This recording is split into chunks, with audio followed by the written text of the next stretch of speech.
Here we go.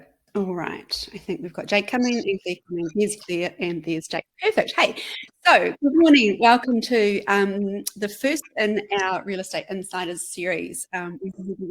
With sort of economists and property coaches and real estate coaches and things like that, which is awesome. And we've had some really great sessions over the last couple of years. But we've decided to do something a little bit different. So today we're joined by Clare Ellis. Now, Clare is the branch manager at Harcourts, Cooper & Co. in Browns Bay, and we're really excited to have a chat with Clare. And this Insider series is just taking a bit of a look inside the real estate agencies and getting some tips and tricks and getting some insider knowledge. So we'll see how it goes, but we're really excited to have you here, Clare. Thank you for joining us. Thank you. Can you hear me okay? Yep, you're all perfect. And joined us as well, we've got Jake Cameron, who is one of our sales executives. Hi, Jake. Thanks for joining us on the call. Hey, good morning, guys. Good morning. Yeah, I've been really looking forward to this one for a little while now. Claire, I met Claire about a year ago out at her office in Browns Bay, and it was one of those times I walked into the office and instantly felt a bit of a vibe. And then as I got to know Claire over the last year, it's sort of pretty obvious why her team is how they are and why they're quite successful. So really excited to have you on, Claire, and really it's going to be great to sort of hear some of your insight and learn about how you lead and coach your team. Well, I have to say thank you so much for inviting me. I mean, it's always nice to be asked to come on and talk, and so I really do appreciate it, and having, and everyone that's joined as well, spending the time the next half an hour to listen to me. So thank you for inviting me, guys. Oh, brilliant. We're super excited to have you here. Let's jump in. We've got some questions, but it's going to be a pretty loose conversation, so we may go off track a little bit, but that's cool. And a little bit of housekeeping. If you've got questions, pop them in the chat and we'll get to those as we go, or normally at the end. We'll have some time for some Q&A if anyone's got any questions for Claire. This webinar will have a replay, which will be sent to you. If you have to pop off early, that's fine. And I noticed that a couple of people haven't joined yet from our registrations, but we've got a really good crew here today. So let's just launch straight in. Hey, so I want to know how you got into real estate, what possessed you to go into this field, especially now, and what your background is before you decided to launch into a property career. Sure. Well, I think I'll just say my first regret. My first regret is that I didn't get into it earlier. So I got into real estate when I was about 35. But prior to that, you can hear from the accent, I'm actually from the UK. But I have lived in New Zealand for 25 years. And coming over to New Zealand, I followed what I was doing in the UK, which was banking, and was working for Macquarie Bank for about 7 years here in New Zealand. And that's where I sort of honed a lot of my marketing skills, because I was involved with a lot of the marketing with Macquarie and launching products here in New Zealand. And then got married, and then it was time for me to have 2 children who are now 20 and 18. But when they were little babies, I stayed home with them for about 3 years. And while I was home with them over those 3 years, I actually sold a couple of houses in Greenhithe where I live, but not with a license or anything. It was just, oh, you should come and live in Greenhithe. It's really nice here. I think that somebody over there might want to sell their house. Go and have a chat with them. And somebody said to me in that conversation, somebody said to me, well, you should get into real estate. And I thought, oh, really? Do you think so? Yeah, you should definitely get paid for those referrals. Yeah, definitely. Well, that was it. I thought I should really. So that's when I got the license and I went into real estate. But and I think the thing to say to you guys out there listening, I think the reason I liked the idea was having that flexibility. I didn't want to go back into that corporate lifestyle as much as I love driving into the city and having that corporate lifestyle, having that young family. I really did want to have that flexibility that I could still go to their school events, whatever it might be, that I could still be mum. What I didn't realize was I actually got addicted to real estate and worked 7 days a week and absolutely loved it, and sat within that 5% of the company that I was actually working for at the time. And then Martin Cooper, back in 2017, he actually tapped me on the shoulder and said, we've got a position in management. So I'd been selling for about 10 or 11 years, and said, we've got this position in management for Cooper and Co. And his timing was perfect, because I think one thing with real estate is you do pat yourself on the back. You go out, you get the sales, you make the commissions. I was ready after that sort of 10, 11 years to start patting other people on the back. I had a lot to offer in the training way, and that's how I got into management and where I've been for the last 6 years. Oh, that's super nice. And, you know, I really relate to that. I've been in tech, predominantly marketing and tech, for about a decade. Actually probably a little bit more than that. And we're a similar age as well. I've got 3 kids, couple are at home, one's sort of gone and come back again. They never leave. How do you get rid of them? You do get rid of them, but they do come back. And, you know, tech has given me the opportunity. I've been mostly remote, to be honest. And so right now I'm in Dunedin, my team's all in Auckland. But, you know, I love going up and seeing the team. Obviously, I'm in my home office here at the moment with my dog. And, you know, it just gives you that little bit of flexibility. And real estate's the same, so that you can go to those soccer games, or you can go to the prize giving or whatever. But a lot of jobs are like that now. But yeah, I've definitely been in the corporate environment too. That's sort of where I started my career, quite rigid. And so, you know, I really get that. So tell us a little bit about, so you said, you know, you wanted to start patting other people on the back. And I love that. I think that's amazing. You know, one of my roles in tech over the years has been mentoring younger people, and specifically a lot of younger women as well. No offense, Jake, but, you know, I have had a lot of women in my team as the years ago. I think women are naturally more predominantly attracted to marketing a little bit more. So that for me has been an amazing opportunity for me to be able to casually mentor some of these brilliant young women coming through. So tell us a little bit about your leadership style. Tell us how you like to lead, and we'll dive a little bit deeper into that. Yeah, I think that was a question I actually did sort of. It's quite hard to sort of talk about yourself. So I actually asked a couple of my agents here, what do you think my style of management is? And I said, you know, please be honest. But a couple of them, and I feel they're right in what they say, they do kind of look at me being like empathetic. I'm quite nurturing. And I think the big thing is the approachability. They find me very approachable. It's the style of management I have. I mean, I've got a bit of a psychology counselling background as well, and I look at my management very much. No two people are the same, and so your management style has to actually sometimes change for the type of person that you're dealing with as well.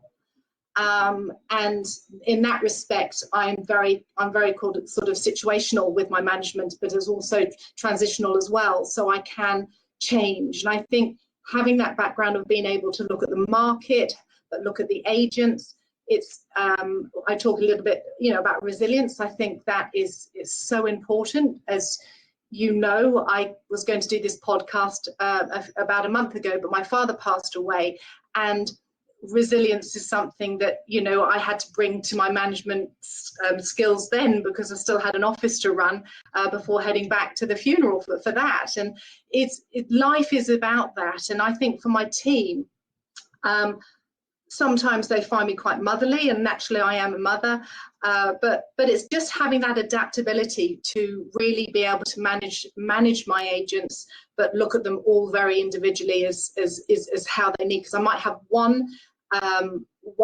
agent that really does need that sort of slap on the back quite a bit, and I might have another agent that I can literally just be checking in every now and again, how's it going, and no kind of what's the micromanaging, you know, you wouldn't tolerate that kind of management, whereas another agent would say, can you look at my figures, can we go through the figures, I want you to drive me, put my figures on a board for me, where do I need to be in rankings. So it's very much about being adaptable. I think that's what I'm trying to say. That's my sort of management style. No, what was it? One fit doesn't fit all. And so different styles, different personalities. The other that's very important to my team. I say you've got to set those goals. and business planning. In fact, I've just rolled out doing business planning now. We've come to the end of the financial year. The team are now booking in with me to sit down and do their plans, looking back at the year they've just had, but more importantly, what are we going to do, be looking forward.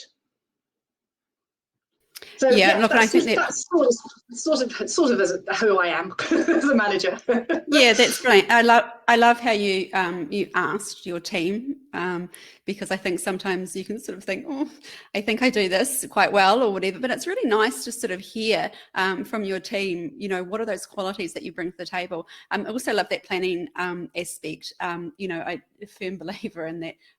If there's no plan, there's nothing to be held accountable for. And you know, real estate, you by yourself a lot of the time. I mean, I know you have your sales meetings and you are a team, but those individuals or those groups of people who have formed real estate teams, you know, that's their individual business. They go home at the end of the night, and that's their bread and butter.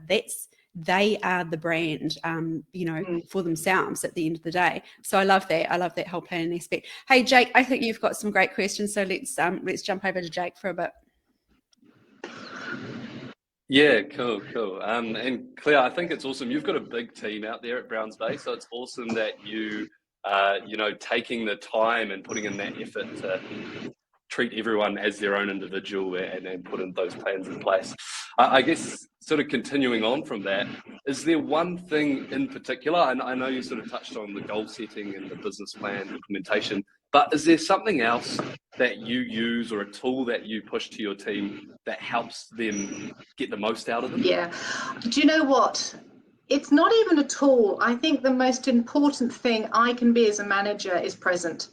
And I know that sounds a bit, it's not a tool so much, but it's the fact that I am here. I come to work 5 days a week. I'm available 7 days a week. It's literally about that manager who is in the office all the time. So they have that opportunity wherever they may be, or if they're in the office, they can come and talk to me. We can sit down with strategies, we can put processes in place.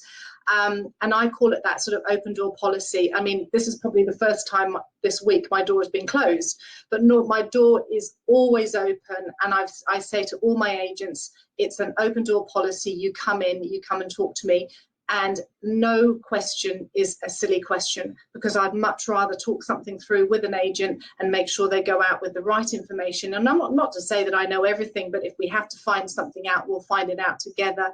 And it just makes sure that they do, because I've got some agents that have been doing real estate longer than me, but they'll still come and want to have a chat with me about a scenario, and we can work it through together. So I think with regards to one, you know, that one thing, it's the peace of mind that the agents have, that they know that they can always have access to me, but also have the reliability of my fantastic admin team as well. I've got to blow their trumpet too. The running of the office and the processes we have, where they're entering the listings, the sales for the agents, just making it really easy for them to go out and list and not have the admin side. We try and take as much off them as we possibly can. Yeah, no, that's awesome. I think, like, any leader who is approachable and has that open door policy is just going to extract so much more value out of your team, and it makes you think.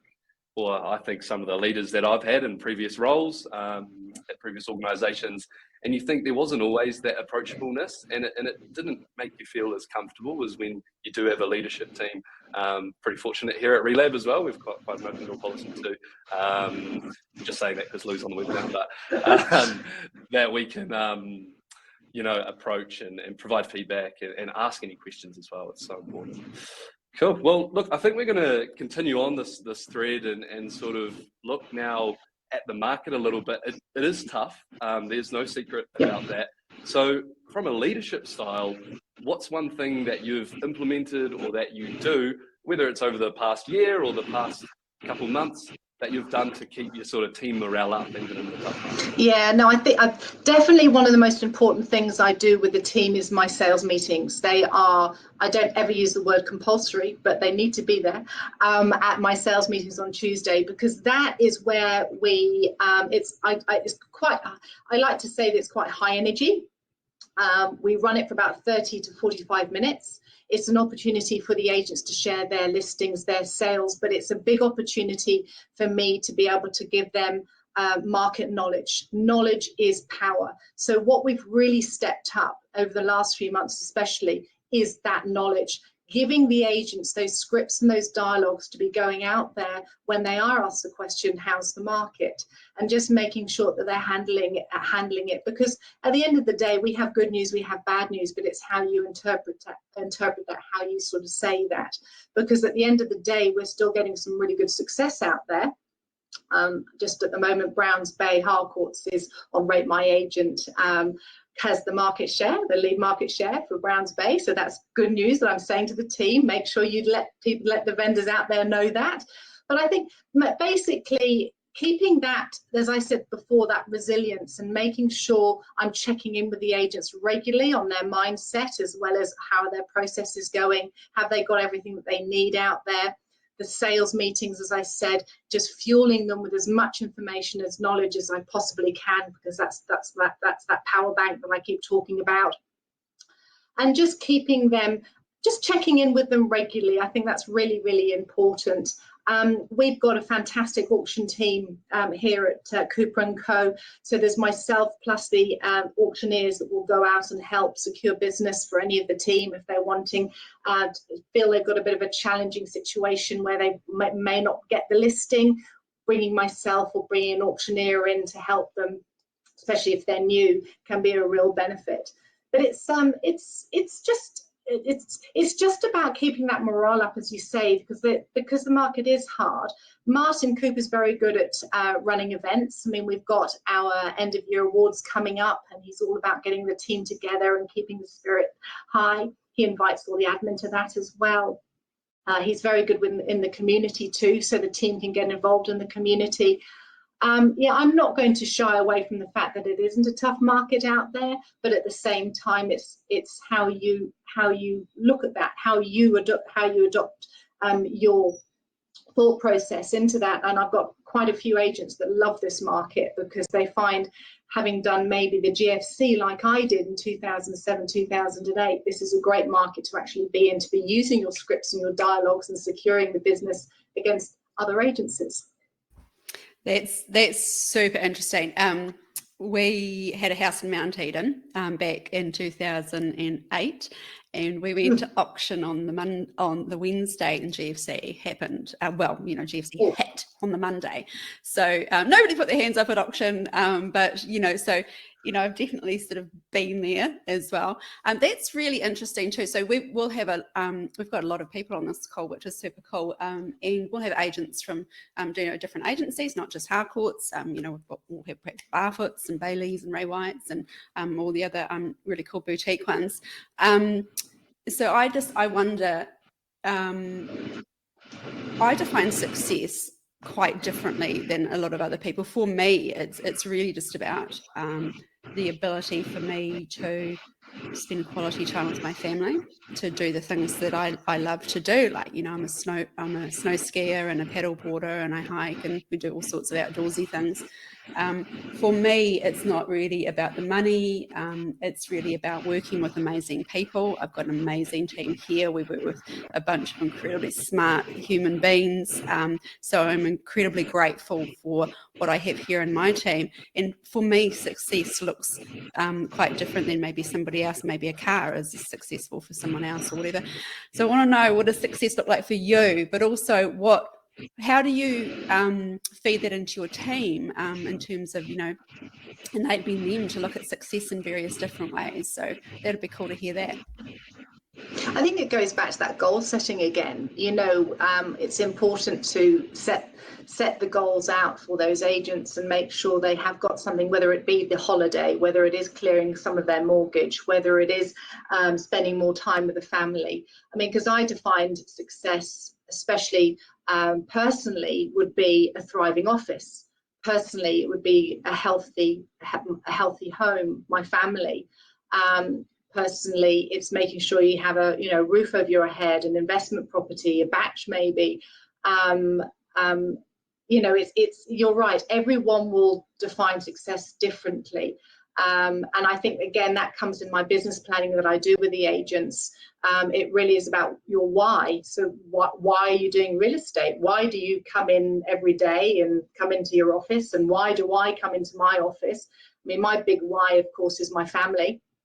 But there might be other whys for some of the other agents that are in this office. So finding that purpose and finding out why, and drilling down into that purpose and finding out why they do want to prospect, do the cold calling, do the door knocking, but get those commissions. What is it all about? And what are we doing? Are we going to get that first property? Are we going to get that investment property? Are we going to have that holiday? And so defining success is very, very, very different for different individuals. But I was in a position to be able to come out of sales because, like yourself, Lou, money is important, but I could earn a lot more in sales than I can in management. But I have got the roof over my head. I've got the investment property. I've got the batch. I've got a wonderful family.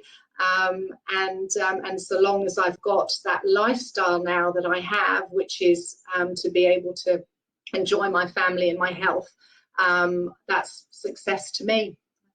But it's about talking individually to every one of my agents and really sort of digging deep with them and finding out what their why is and their goals, to sort of then build them up to hopefully getting that new car, or the mortgage cleared, or whatever it may be. Yeah, I love that. And it is definitely about the why, isn't it? I think, the saying is, if you ask why enough times, you'll get to the real answer.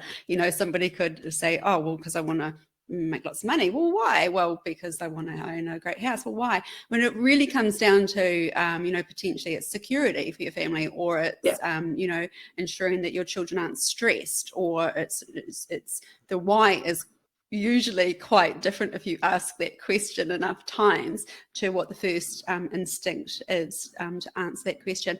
And I love when you when you say about asking each of your individual team members about their why. I think that's really important, because it drills down into that motivation for, why are you really doing this? Why are you really here? And specifically also, why are you at Harcourts? Why are you in my team? Because they could be anywhere, right?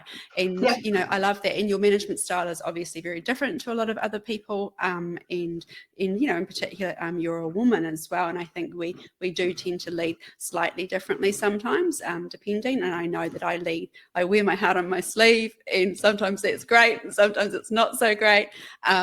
But it does mean that, I do have that deep level of empathy for my team. And, there's various other factors involved there. Hey, I want to know, how do you relax? Because you do all this stuff. You've got an investment property, you do this, you've got kids, you do all these great things. How do you relax? There may be a few people out there that know me or may not, but I recently lost quite a bit of weight, so I got into exercise. So how do I relax? I relax with exercise, and I work on my mental health quite a bit. So podcasts, love podcasts. I do a lot of reading. Plus I also listen to audiobooks as well. So while I'm doing all the running and the walking and the getting fit, I can't do that without being plugged into something and like I say, sort of bettering myself, as it were. There's a chap who I follow, and I'll happily share with you guys, because this is all about knowledge for you guys as well. There's a chap who I follow called Rangan Chatterjee. He's a British doctor, and he has a fantastic podcast, interviews the most amazing guests from all around the world on basically bettering yourself and your health, mental health, physical health. He's written 4 books as well.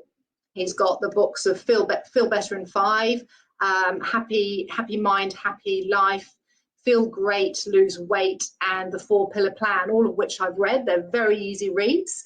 And then the other gentleman I listen to quite a bit is Rich Rolls. He is an ultra athlete, and again, the guests that he gets on are phenomenal. So relaxing to me is bettering myself physically and mentally.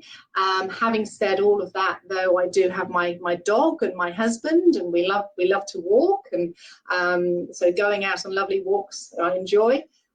But I think from that exercise point of view, I set a challenge to myself that you do just need to keep it really, really, really simple.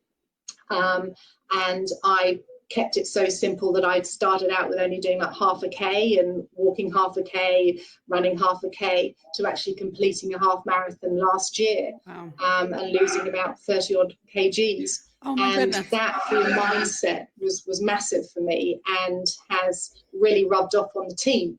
And the team have been through that journey with me as well. And it's been a really, really lovely journey to take with them and myself. And so if you'd asked me 3 or 4 years ago, what do I do to relax? It may be over a glass of wine watching TV. Well, it's not that anymore. It's actually getting out there and getting fit.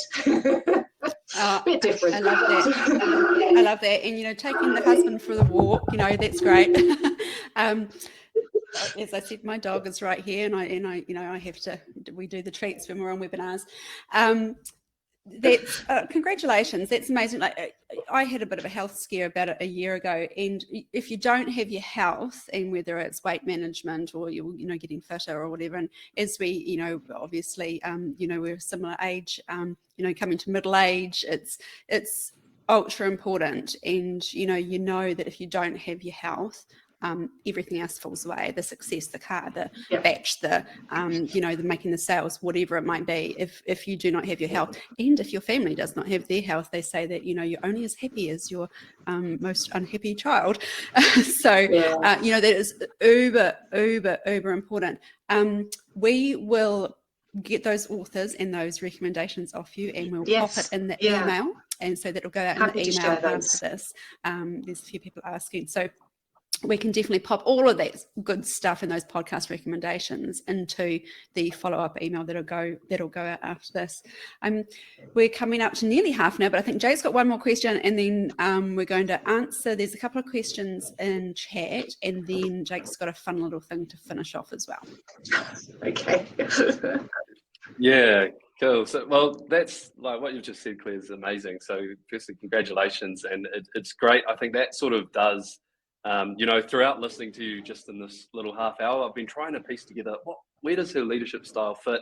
What exactly is it? And I think you're just drawing on a lot of different styles. Obviously, the empathetic side of things, massive, but also the effort that you're putting into your team is just amazing. And like I said, you talked about your sales meetings just before. I can act as a testament to those sales meetings. I've been fortunate enough to sit in a couple of them, and it really does shine through. So that's awesome. Look, just quick question to finish off before we do get into the Q&A. So if there are some other questions from the audience, please do pop them in the chat now. But I want you to, jump back to when you first got into real estate. What is one piece of advice you would give to yourself when you were entering into real estate, or to any new real estate agent? I honestly would say interview the manager. If you're out there and you've just got your license, I'd go to quite a few branches. I'd want to see how the vibe is when you walk into the reception, how you're greeted. Do the girls look exhausted? Are they smiling? Are they welcoming when you walk in? But I would encourage you to interview your manager. I'm a real believer in that you should have a manager that has had those sales experience, because there's nothing like, for me, having the respect of the agents, knowing that I have actually been, I've done the door knocking, I've done the cold calling, I've been there, I've done that. When I'm advising them on prospecting and how to do things. So, and the challenges that I've been through still come through now with the team. So I would be interviewing the managers would probably be my biggest tip. Keep it simple. Just keep real estate simple. Talk to people. It's about just getting out there. I used to get a lot of my listings through literally delivering my flyers, because I was talking to people. I didn't pay people to deliver my flyers. I did them myself because I could go out and actually see people mowing the lawn or painting their gate, and I'd have a chat with them. I'd wear my badge in the supermarket, and people would come up to me and say, "Oh, you're in real estate. What's the market like?" And just always being out there and making sure that you're talking the talk and walking the walk. but keeping it simple. I think a lot of agents get really bogged down behind their computers and social media and emailing and hiding behind their computers, as opposed to actually getting out there and having conversations. Yeah, that's some awesome advice. Awesome advice. I mean, at the end of the day, real estate is a people-to-people business, and you do need to get out there. So that's great advice. Thank you, Claire. Cool. Well, we've got a question here from the audience, from Knight, and this is referring to earlier in the webinar when you talked about, even though it is a tough market, there's still a few agents that are enjoying it and are making the most of it. And so Knight asks, what is it exactly that they love about it? And what are they doing differently now to 2 years ago, perhaps, when the market was booming? Yeah, and I think that comes down to those scripts and dialogues and having that confidence and the knowledge of the market. Because, for example, if we've got the situation where a vendor is saying to us, oh, it's not a good time to sell, we're saying, well, it all comes down to the supply and the demand. There's not a lot of stock out there, yet we've got 20 or 30 or 40 pairs of shoes outside some of our open homes at the moment. So we have got the buyers that are looking. This actually could be a good time for you to be putting your house on the market, supply demand. And it's the same when we're talking to a buyer. It's about, we don't know where the market's going to go with the interest rates. You've got your loans already approved. This is a good time to be getting yourself in the market. I don't really want to get bogged down with interest rates too much because they are quite scary at the moment. But so long as you are buying and selling in the same market, I've always said it's a good time to be selling. It's a good time to be buying. To ask that question, though, I think it's listen to the core people. I mean, you had Ashley Church the other day. You've got Tony Alexander as well. Tony Alexander, Ashley Church, they will always spin a good story around the market, and they will find the positive, especially like Tony Alexander as well.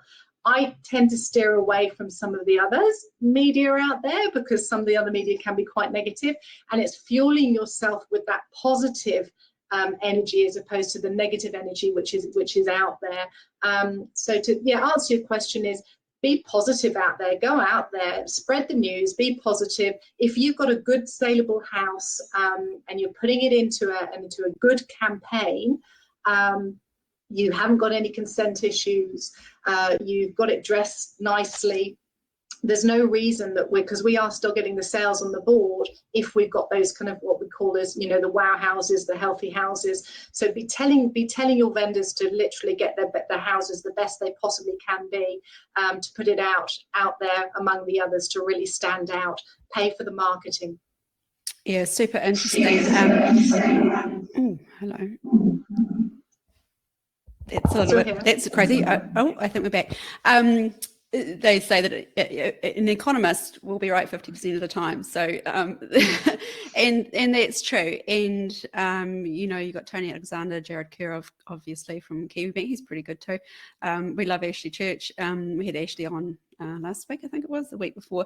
But Ashley, interestingly, said, and he is quite positive, but he did say that it's not necessarily about, those, and we won't go too deeply into the market or anything, but it's not necessarily about, people waiting for these interest rates to go down or some big thing to happen like that. It's more around certainty, and it's more around knowing that the Reserve Bank isn't going to go again with the OCR, knowing that that's it, we're here, we're at the peak. So he did sort of say, as soon as that certainty comes back into the market, we can see that the Reserve Bank's not going to push again. And, personally, I think they probably got one more push in them in May, and that's sort of the rhetoric that's out there. And he said, as soon as that's done, then people have certainty. They can have certainty that their interest rate will be maybe 6.5 or whatever the rate will be by then. And then people get used to it. Yeah. People do get used to it. I mean, when I moved here 25 years ago, I think it was about 12 or 14% when we bought our first house. Yeah, and during GFC, it was around 8. I think we were looking around 8%. When we had property up in Mount Eden. So and then obviously we've been maybe at around 2 or whatever. But it's around that certainty, isn't it? And you're right. It's about ensuring that your vendors do have that amount of certainty, and we're a fairly stable country, which we're pretty lucky, but it has been scary to watch the Reserve Bank go and go again and go hard and be quite aggressive. But I think Ashley is right. I think once we know, we have a little bit of certainty that that's where they're at. Inflation still isn't where they want it to be. I mean, I think he mentioned they want it under 3. I think it's sitting up around maybe 6 or 7 still. But once we have that certainty, then vendors are going to start to feel a little bit more comfortable, and it's your job, isn't it, to give them that certainty? So I love that. Hey, is there another question? Where do you see the? Well, I've just seen this question come through, and it was Ashley Church who came to a conference of Cooper and Co. just a month ago, and he said that we do move in those 10-year cycles. So if I'm going to quote Ashley Church here, we could see that the market will increase in the 10 years. I mean, it's I don't have a crystal ball, but what I can say is when he was showing us the graphs, and what I can try and do, I will try and find a copy of that slide if I can, but it was basically showing that every 10 years it was doubling the property prices. So if we carry on what Ashley was saying, we could probably see double. Super interesting. Yeah, and historically, that's the sort of figure I've used, because that's the figure that a lot of them are using. He said in his conversation the other day that he said maybe it's more like a 12-year now. He saw this sort of blip happening, and it sort of pushed out a little bit, but he certainly said property cyclical. And it's no different than the share market, is it? Bull and bear. You just be careful not to withdraw. And also, the dirty old word crypto. A few of us around here have got crypto, and you certainly don't panic. You certainly don't. You see it drop, and that's when you should be buying, not you should be panicking and getting out of the market. Well, I personally would be getting my money out of the banks right now and putting it into property. Well, indeed, and crypto also has had a bounce back this week as well, which is super cool to see for those of us that have a little bit of crypto. Hey, I see your video's gone off. I don't.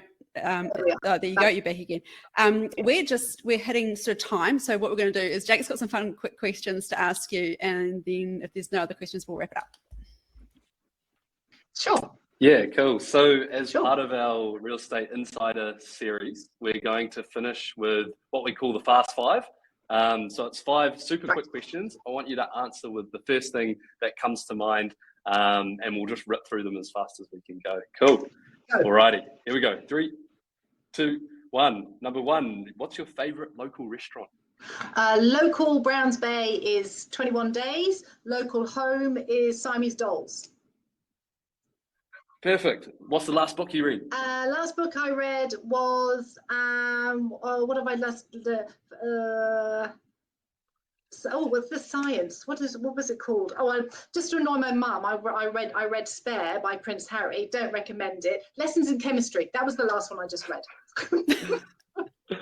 Awesome. And what is your hidden talent? My hidden talent.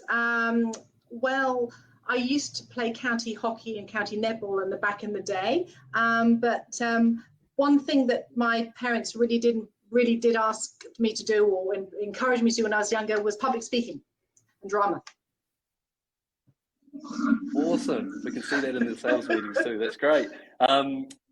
Next question. What's your childhood accomplishment that you're most proud of? I think surviving parents that partied through the 70s and 80s. Awesome.